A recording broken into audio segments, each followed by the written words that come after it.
Okay, so good day to all of us. So we will discuss to you regarding the nature and the methods of the economics.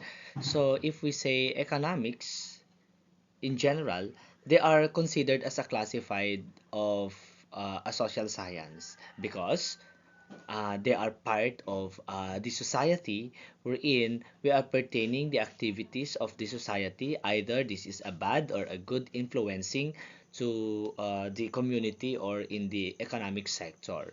So they are considered as a social science because it deals with the study of man's and the life and how he lives with other man. So kung paano yung interaction natin with the man or kung paano yung transaction natin with other person, so that is so-called economics pertaining to the classification of a social science, right? So obviously, the economics is an interdependent with other sciences like yung sociology, political science, the history, geography, and the physics. Kaya napaka-general yung term na economics that pertaining about the status of life or the operations of life in our earth or in the society. Okay? So, what are the examples of an economics pertaining to the social science? Number one is the jobless man is likely to create a social crime like stealing. So kapag ang isang walang trabaho na tao ay nag-create siya ng social crime wherein ay nagkaroon ng stealing, pagnanakaw, or any other na mga crimes, so they are classified as social science. Why? Kasi ang naaapektuhan doon is the society. Okay? Na kapag nagkaroon ng unemployment, what happened to the unemployed person? So once na sila ay wala ng pera at wala ng choice, so mag-iisip na sila ng kanilang gagawin or mag-iisip sila ng way upang sa ganun makapag-survive on their life. So yung iba ay nagke-create ng crime. So, next one is the policies of the government influence the economic activity. Once that the government imposes a new law or a policy pertaining in the economic sector, so what happened to the economic activity? Example, sana ipinagbabawal na mismo ang black market or ipinagbabawal na mismo ang pagbibenta ng mga ganitong product. So, what happened to the economic activities? So, ang maaapektuhan dyan is the labor, the income, the capital. So, the social or the society affect once that the government impose a new policies regarding the uh, product or something the market. Okay? So yan ay isang problema din. Ano na bago tayo mag-impose ng mga ng mga laws or mga regulations or policies, kailangan mag-consult muna sa mga economist, mag-consult muna ito sa mga attorney na kung ano yung mga disadvantage nito ay pwedeng maka-apekto mismo doon sa society. So, yun. Another one is the solution of economic problem or economic planning may rely on the past events or the historical development. So, yung mga problema na nangyayari ngayon in our economic activity, they rely on the past event wherein yun yung magiging solutions. Okay? They are relying on the normative economics na ito ay na-experience na noon, pero kapag babalik kasi tayo sa on the past, ibang-iba kasi in the past, ibang-iba kasi yung solutions noon kaysa ngayon at ibang-iba yung living status noon kaysa ngayon. Because considering the nature of the economics, it is not advisable to solve an economic problem with economic solutions alone. So this will not solve the problem. Okay? So our economic problem is not purely economic in nature. Okay? So lahat daw ng mga economic problem is not purely an economic in nature. Okay? So these are also caused by the non-economic factor which may be the cultural, the educational, the social, or the political to minimize or completely solve an economic problem. So we need not only economic solutions, but also the political, social, and the cultural reforms. For example, a poor man or a poor farmer has a several bad habits like yung heavy drinking and gambling. So kapag siya ay merong something na bisyo like yung drinking and gambling, he remains very poor because he is just a tenant or something na siya ay tenant and he spend his little income mostly on his vices. So giving the poor farmers a land for of his own does not automatically improve his economic conditions. So kapag ang isang farmer ay isang tenant lang or nagsasaka and then meron siyang mga bisyo like yung gambling and sugal. So and he spend his little income mostly on that particular bisyo. So giving poor farmer or giving the poor farmer a land of his own does not improve or does not automatically improve his economic condition. So so if he does not know how to use properly his income, so and the middleman gets most of the fruits of production of the farmer, then the economic problem of the farmer has not been solved. Okay? Masosolve yung problema ng isang middleman. Bakit? Kasi nga, the farmer provide a goods. And then, whatever the income na matake niya sa middleman through his product, kung ito ay ginagamit niya for the leisures or other purpose, so we cannot solve the problem of the farmer na kung saan kailangan ma-fulfill yung satisfaction niya in terms of food, shelter, and others. Okay? Wherein, yun yung daily basis niya or basic niya. So, economics is being a science. Okay? Economics being a science is a systematic body of knowledge. If we say systematic, kailangan ay magkakaroon ng step-by-step process or there is a framework wherein yun yung sinusunod upang sa ganon ay mas maging successive yung mismong scarcity. Okay? Yung scarcity na ma-fulfill siya and at the same time ay para ma-attain siya.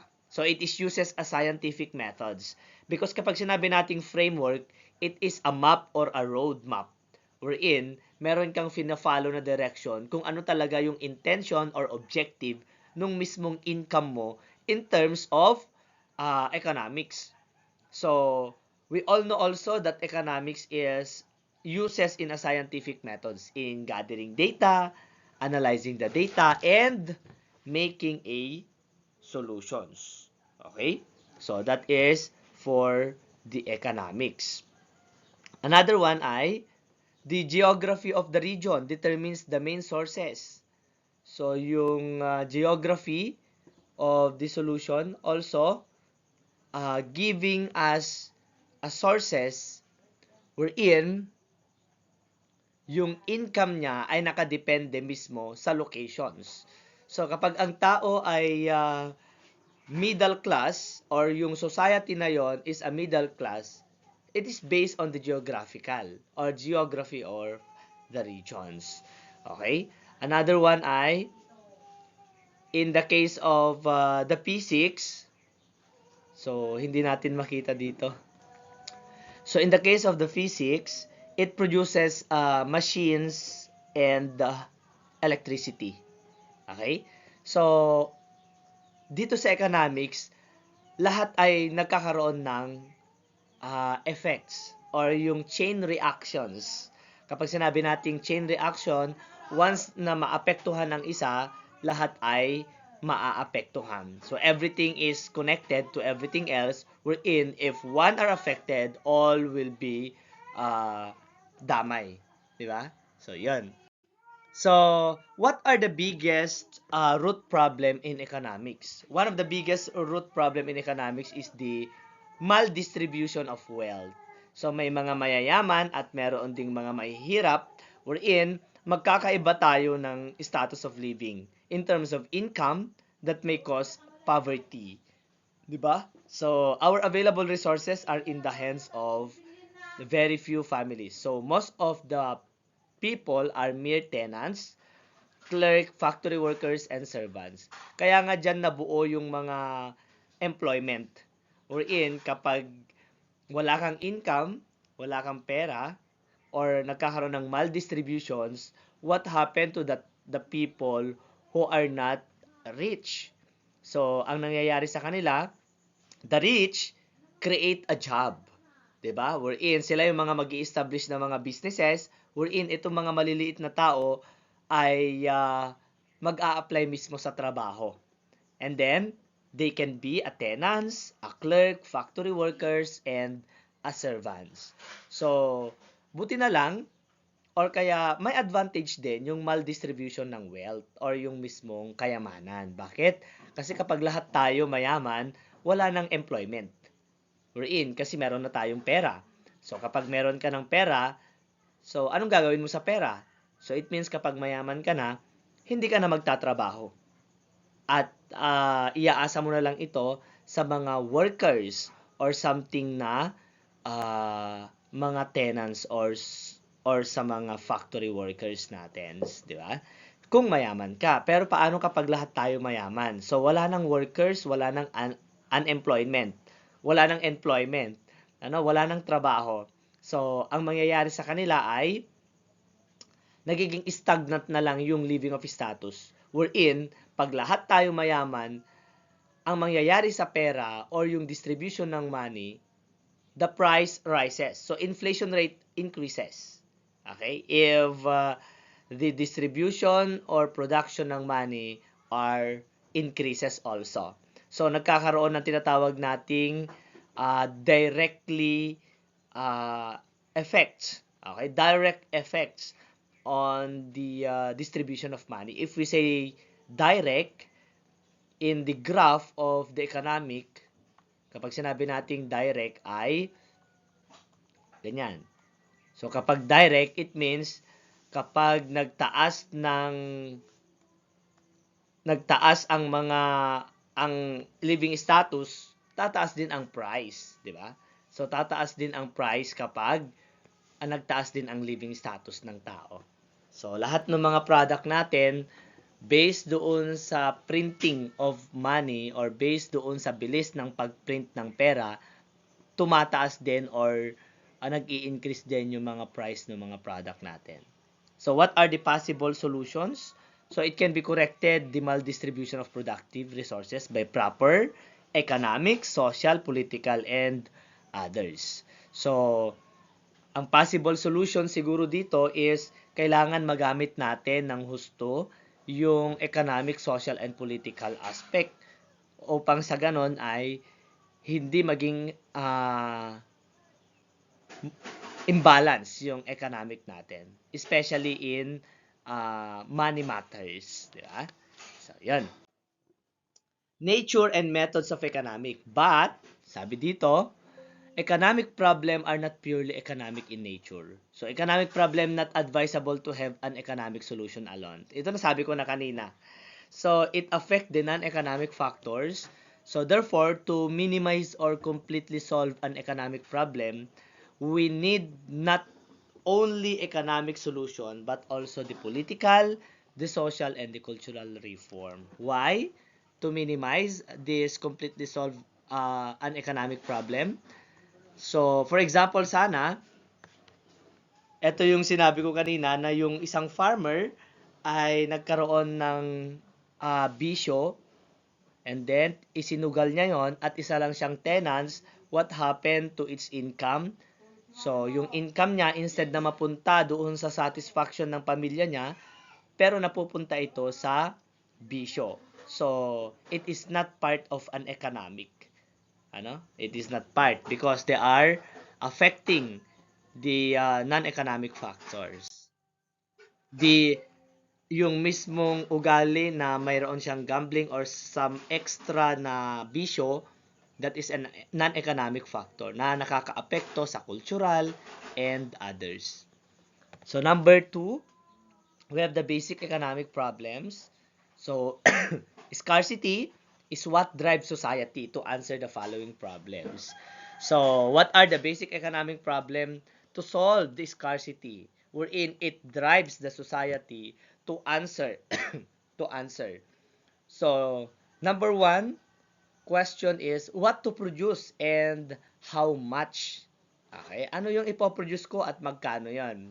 So, this decision on what goods and services to produce and their quantities, this would depend on what is needed.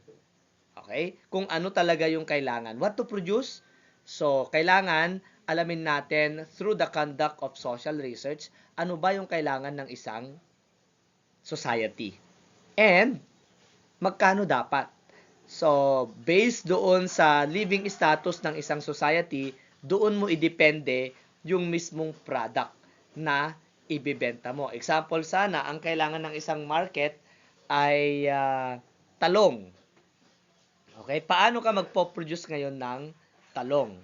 Okay? And magkano ang dapat mong ibenta? Example sana, yung society na yon ay mahirap lang sila and katamtaman lang yung kanilang income. So, paano mo mako-convince na bibilhin nila yung iyong product? Okay? Kasi yun yung need nila. So, siguro, hindi nila kaya yung mga bulk product. Kapag sinabi nating bulk product, yung isang bagsakan lang per family. Example, sana may production ka. And ang gusto mo bilang isang seller, kada isang pamilya ay isang sako na talong. So, isang pack na talong. So, expect na hindi mabebenta yon because of the high standard of the seller. But ang gusto ng mga society is tingi-tingi lang. So, it means, kung ano yung mismong preferred ng society, ang seller ang mag-a-adjust. So, how much? Ayun. So, magkano ba dapat yon?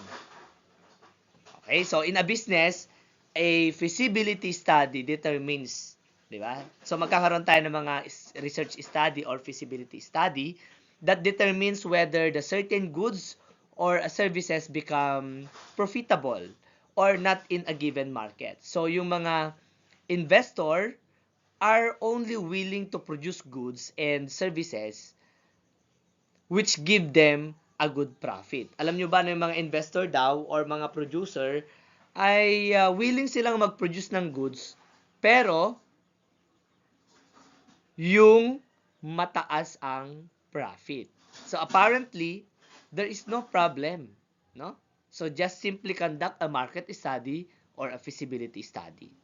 So in reality, however, it is not always possible to produce all the goods and services. Hindi naman masama na i-produce mo lahat ng mga goods and services. So through your feasibility study, doon mo madedetermine kung ano yung ipoproduce mo. Because resources are limited. Di ba? So for example, without oil, our factory cannot function. So there are times when factories cannot operate because the imported raw materials are not available. And in poor countries, there is no need to conduct a survey. So sinabi ko last time sa discussions natin na in the poor countries, there is no need to conduct a survey to determine the real needs for the people. So this is necessary to determine only the quantity of goods to be produced. So it is very obvious that the lack of food, clothing, and shelter doon mismo sa poor country na yon. Okay? So, yun. So, million of them are dying from hunger, yung mga talagang poorest to the poor. And many of them have not seen the face of a doctor. So, may mga tao or may mga country na hindi pa nila nakikita kung ano ang itsura ng doctor. So, since Human wants are many while available resources are few. So madaming tao. Ang isang tao, madami siyang gusto. Pero the resources are very few or limited. So, there is a need to establish a priority. So, in economics, ang ini-establish or pinoproduce lang is the priority. The necessities, the economic good that needed urgently. Okay? So, yun yung mismong pinapriority ng economics. Especially, mas madami ang mahihirap kesa yung mga mayayaman or may kaya. So, it is not possible to satisfy all our needs. So, hindi lahat ng mga kailangan natin ay masasatisfy natin. Di ba? Or yung mga wants natin at the same time. For instance, so yung isang father with a limited financial resources has to decide whether to build a new house or send his son to college. So, example sana ng isang tatay na kung saan ay nangangarap na magkaroon ng bahay. Ngayon, anong mas gugustuhin niya? Yung magpatayo ng bahay or ipag-aralin yung kanyang anak? So, magkakaroon siya ng choice doon. So, hindi lahat mafulfill yung satisfaction ng isang tao. Ganon din tayo, di ba? So, anong mas gugustuhin mo? Magtrabaho na, example sana, college student tayo. Anong mas gugustuhin mo? Magtrabaho or mag-aral para magkaroon ka ng income? So, it means, meron kang choice. Wherein, isa lang mismo ang pwede mong piliin because limited lang ang resources. So, another one is,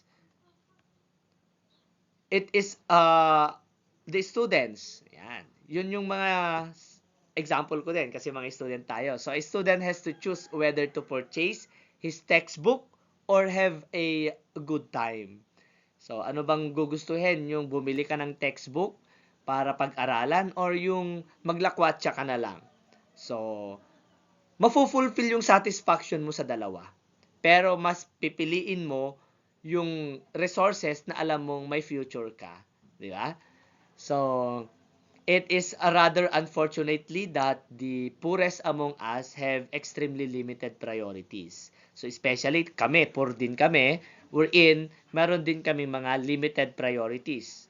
So, it is not a few cases and they do not at all have the opportunity to choose. So, hindi lahat ng cases or hindi lahat ng mga iniisip natin all have the opportunity to choose for there is none. Okay? So, many people cannot buy food and medicine because they have no money. So those who survive the agonies of hunger and diseases have been lucky to taste the limited relief goods of the rich country.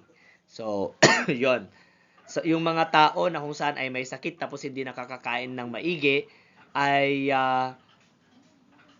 lugi.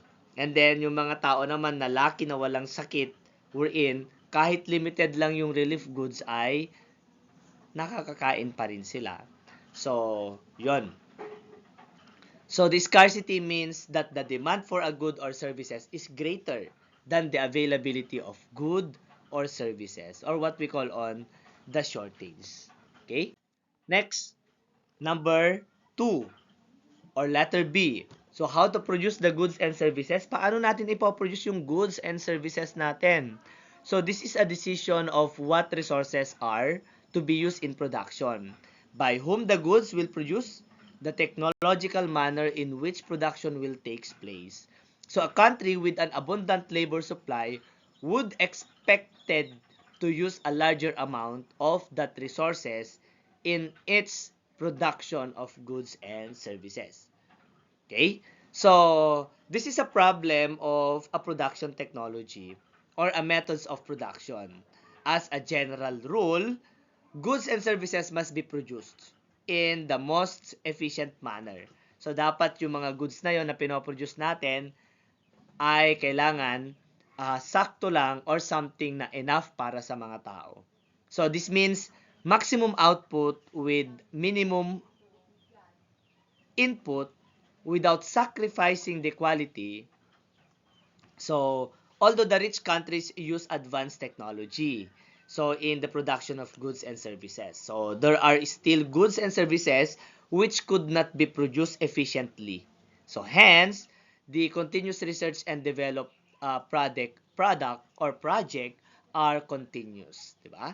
So, the applications of modern technology has increased output and the decreased cost of the production, such as the production efficiency, has a great contributed to the high standard of living of the industrial countries. So in fact, it is cheaper for them to use a machines than employ workers.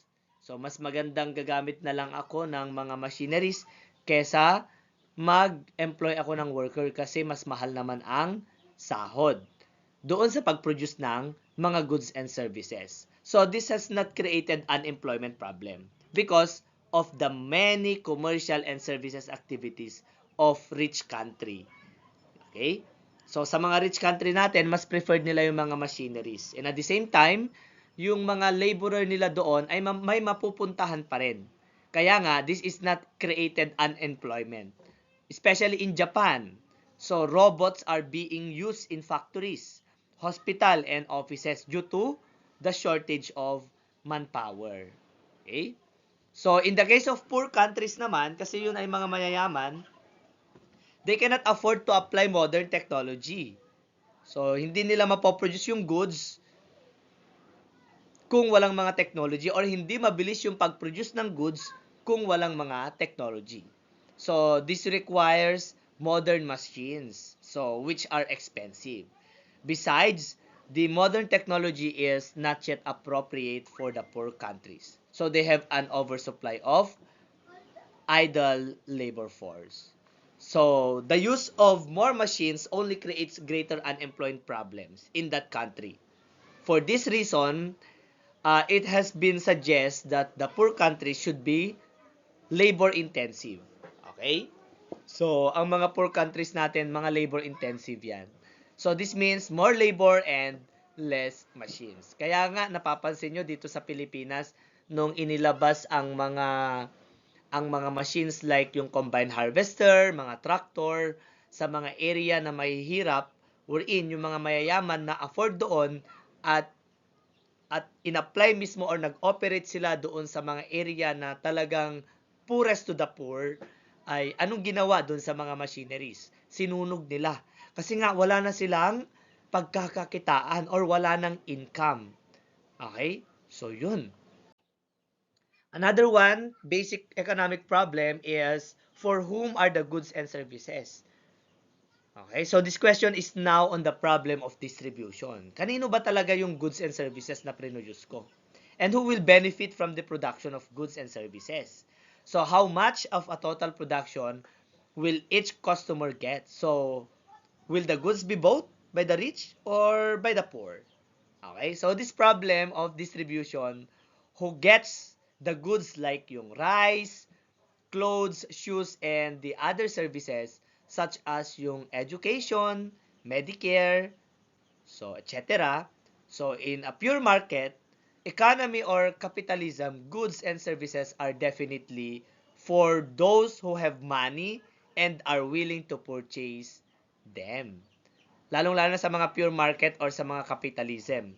Yung mga goods and services are definitely for those who have money and are willing to purchase them.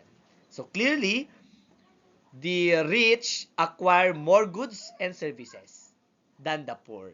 Di ba? So the rich have several cars, mansions, and elegant clothes and jewelries. So their children also study in the most prestigious or sa mga matataas na eskwelahan. Their doctors are the most famous and they can buy all the goods and services that money can buy. Especially ang mga mayayaman, kay Doktora Vicky Bello lang sila. So in contrast, sa mga poor naman, especially in the poorest, they can only acquire books and services depending on their purchasing power. They acquire or they afford lang yung mga alam nilang mababa or something na cheaper. 'di ba? So, basta ang gusto lang ng mga mahihirap ay makakain lang sila 3 times a day. Especially, example sana in Africa, I should say. So in Africa, people eat only every other day. So million of children in Africa because of their status of living na very poor, so nagkakaroon ng dying of the children in the arms of their mother because of the hunger and malnutrition. So wala silang nagagawa.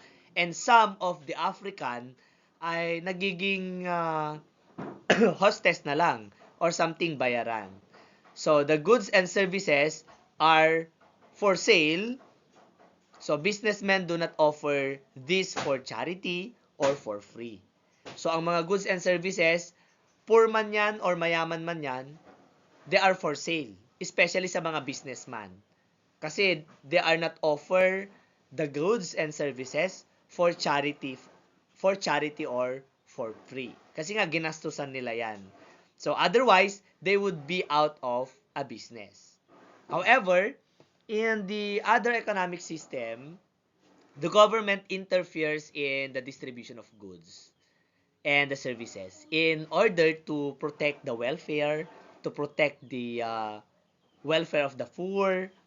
The poor can get goods and services based on their needs, di ba? So on that economic system.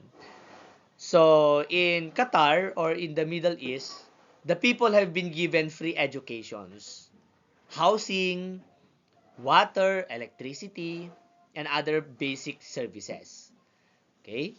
So sa Europe naman, United States, Japan, and Canada naman, ganun din. Magkakaroon din sila ng welfare program.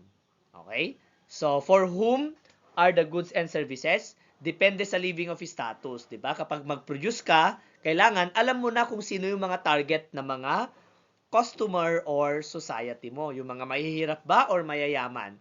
Tignan nyo ang China. They produces more cheaper product because they studied that sa buong mundo, mas madami pa rin ang mahihirap kesa mayayaman. Kaya nga dito sa Pilipinas, naglipa na ang mga made in China ng mga product na kung saan ito mismo yung avoid. Diba? Next, what are the economic goal? Kapag sinabi nating economic goal, ano ba yung mismong objective or intention ng economy? Bakit kaya there are economic activity na ginagawa mismo sa market? Okay? Because they want to fulfill of what we call on full employment. Okay? So dapat lahat ng tao ay dapat may trabaho. All available resources should be employed or fully utilized, or no worker should be involuntary or out of work. So yan yung isang purpose ng economic, or yan yung goal ng isang economic, na lahat dapat ay merong trabaho. At kapag lahat merong trabaho, it means mabibigyan lahat ng pagkain or madidistribute yung pagkain. Magkakaroon ng tinatawag nating ceteris paribus in terms of employment. 'Di ba? Sa labor supply and the labor demand must be balanced. And at the same time, equal. Okay? Equal. So lahat ay walang mabibehind. So equity, it is an equitable distribution of wealth and income. Wherein dapat lahat nakaka-afford. Okay? Mayaman ka man or mahirap ka man, based doon sa mismong economic goals, kailangan ay lahat pantay-pantay. Okay? Equally. And then, efficiency, it means producing any given level of output at a minimum opportunity cost of the input used in the production. So kapag tayo ay merong mga laborer or employment, kailangan ay sakto lang or something na enough yung mismong production. Okay? Enough lahat. Especially kapag tayo ay naglagay ng input, dapat ganun din ang magiging output. Madodoble pa or triple. Okay? So there is an efficiency or there must be an efficient uh, in the economic sector. Efficient production and others or inputs. Okay? Next one is an economic growth. So, expansion of production, constantly increasing the output or national income. So, reduction in poverty, incidence or increase in employment, and etc. So, that is for the economic growth. Another one is the economic freedom. So, dapat merong freedom to choose ang mga consumers natin. So, includes our freedom to choose what to produce or consume, employment. So, the freedom to do economic activities within the legal framework. So, kapag sinabi nating legal framework, naaayon or dapat in a positive way dapat. Ano? Hindi yung nagnanakaw ka to make sure na meron kang makakain. So in a legal way of producing a goods and a services and at the same time for consumption. Okay? Another one is the price stability. So dapat stable, by the word stable, or something na hindi gumagalaw. Okay? Example sana, kung ang presyo ng bigas ay 20 pesos, sa buong taon ay dapat 20 pesos pa rin ang presyo. So it means dapat stable lang lahat ng mga price, lahat ng mga currency, and others. Okay?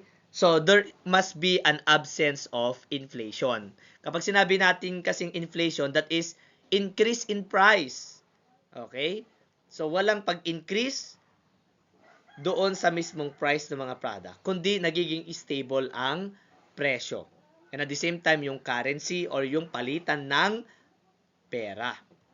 So, inflation is the rate at which the value of the currency is falling, and consequently, the general level of prices for goods and services is rising. So, meron tayong tatlong klase ng inflation. We have the demand pull inflation, cost push inflation, and built-in inflation. If we say demand pull inflation, ang gumagalaw lang or ang nagsishift lang is the demand. Okay? It means ang demand kasi is an inverse relationship between the price and the product. Kapag sinabi naman nating cost push inflation, ito yung mismong direct yung mismong relationship na kapag tumaas ang product, tataas din ang presyo. Or if there is an increase in price, there are also increase in the product. So, kapag sinabi naman nating built-in inflation, it means the demand and the supply are shift together or nagkaroon ng changes. Tingnan natin. So, in the economic goal, we have the DPI. Kapag sinabi nating DPI, as you can see, this is the graph of the demand. And this is the direction or directly graph of a supply. Okay? DPI is a tenet of Keynesian economics that describe the effect of an imbalance in the aggregate supply and the demand. So as you can see, ang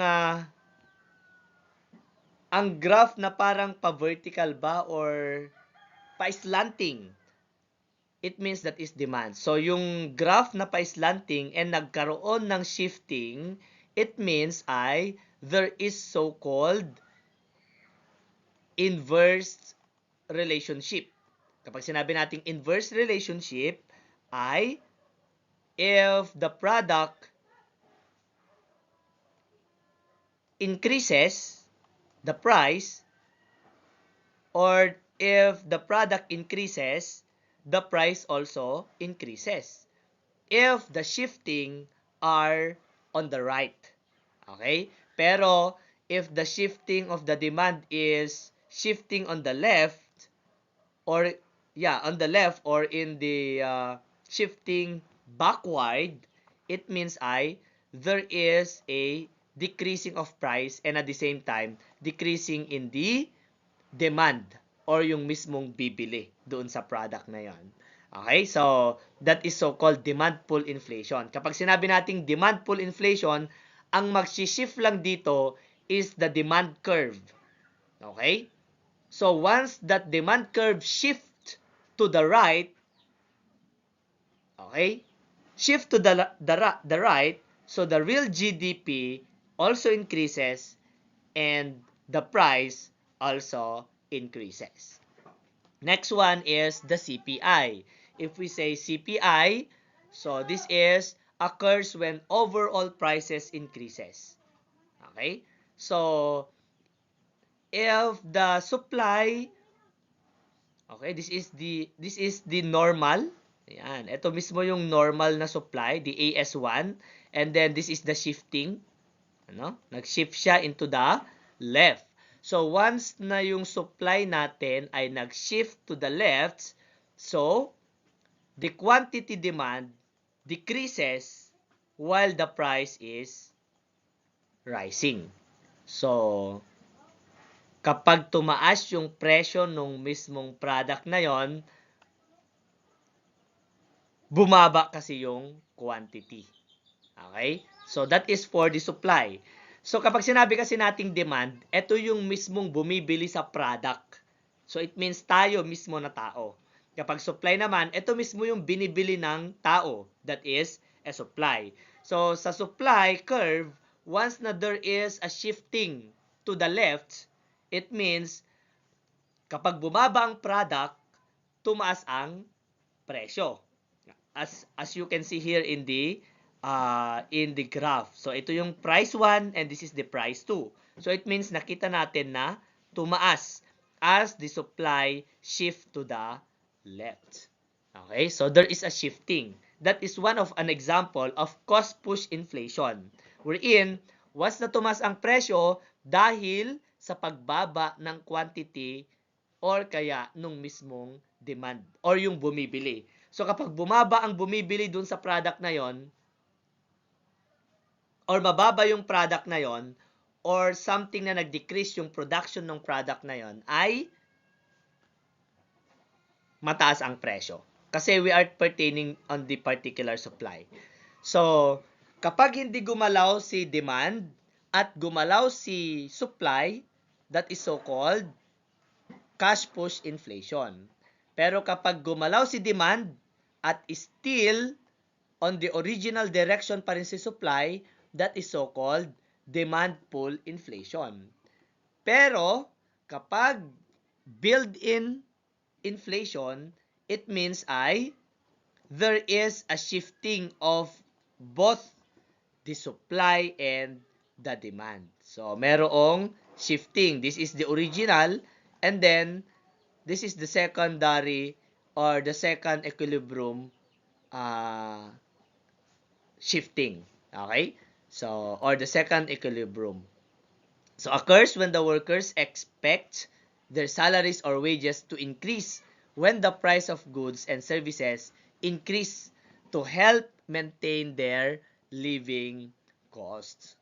Okay? Next, economic goal. So, what is the economic goal? So, inflation represents the rate at which the cost of goods and services increases over a period of time. So, when the demand for goods services exceed productivity capacity. And then, kapag cost push, when the production cost increase in the price. Okay? And kapag built-in naman, so when the prices rise, wages also rise. Okay? Another one is the economic development. So kapag sinabi nating development, there should be an improvement in the equality of life of the people. So magkakaroon ng pagtaas ng standard of living. Dapat bababa mismo yung poorest person or poorest people. Okay? And then, one of the economic goal is to have a security or economic security. The assurance of the fulfillment of the economic needs of every member of the society, including the handicapped. So, kailangan ng security or protections, especially in the fulfillment of the economic needs of the people. So if you have any questions regarding in our topic for this afternoon, pwede nyong i-refer sa akin. So thank you very much and God bless.